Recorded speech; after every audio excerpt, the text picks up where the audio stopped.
Sure. No. I'm moving out. Hey, no flirting in class. Sorry. Flirt and tie is Jeep. So.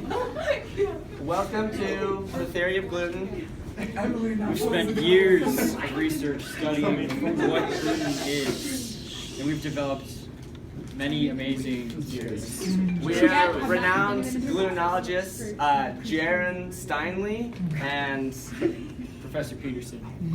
And this was with exceptional help from our assistants Skay, T, and Do. They're here today. So this is all gluten. Allow me to explain. So, instinct theory. So, according to Emerson, to believe your own thought, to believe that what is true for you in your private heart is true for all men. That is genius. Emerson is in Ralph Waldo Emerson? Yes, Ralph Waldo. Who else? Yeah. Well, there's other Emersons. So basically, Save all questions for them. yeah. We'll have a Q&A at the end. Thank you. Can't wait for the Q&A. So instinct theory states that whatever I involuntarily perceive to be true cannot be wrong. Spontaneity precedes what we learn from other sources. Our rationality is corrupted by external sources outside of our control. Therefore, rational acts of the mind may be wrong. We must therefore go what cannot be wrong, and that is our own instinct. Is gluten against the honor code? I would argue that it is the eighth deadly sin. Gluttony. Okay, I'm gonna go. Oh, wait, I need pictures. For those who can't see. When you so single, bread starts tempting you, and bread is so sexy. Yes, it needs to be avoided at all Just costs. sin. Can you please make this Disgusting. Disgusting. Will these be on Learning Suite? Yes. And the quiz will be after class. So, Just fail the test. Does Yeah. anyone have a notebook I can use? based on my instinct theory, probably everything that starts with G is gluten. Probably. Breaking bread. Are there any exceptions? Sorry, that's a question. Yes. Yeah, sorry, you shoot out. So, the origin of gluten is actually the origin of bread is quite interesting.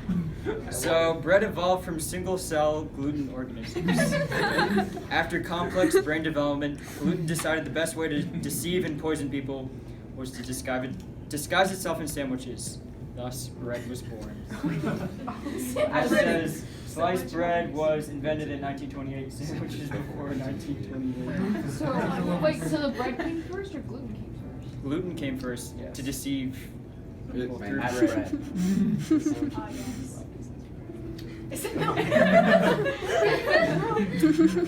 According to research done at Brigham Young University by none other than myself, Jaron Steinley, and colleagues, milk has indeed been proven to be gluten.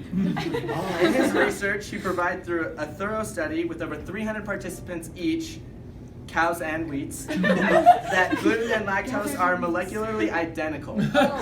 Some milk is made up of 100% lactose. Milk is therefore gluten. Hey, And that's good. gluten-free.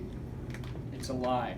Conspiracy. Malicious corporations have recently been trying to poison our celiac friends with their so-called gluten-free products. Interestingly, when you flip their misleading phrase, you get free gluten. The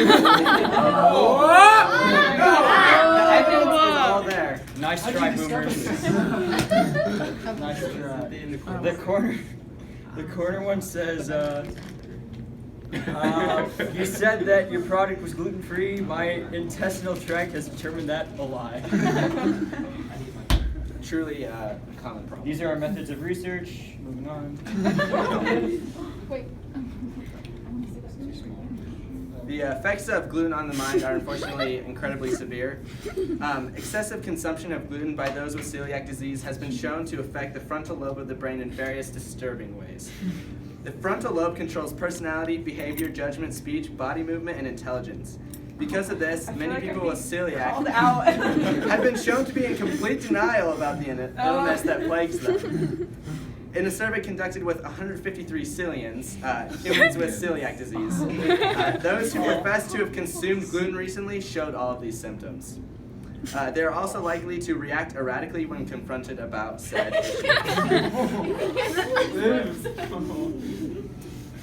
Mental illness has been defined as any condition that affects thoughts, behaviors, or emotions in a way that is uncontrollable by those afflicted, and therefore, gluten is a mental illness.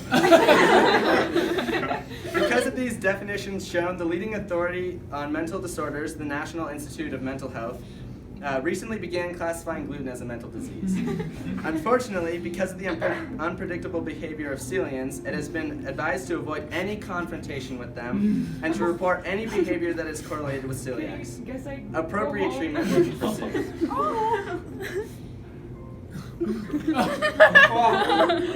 Course of action.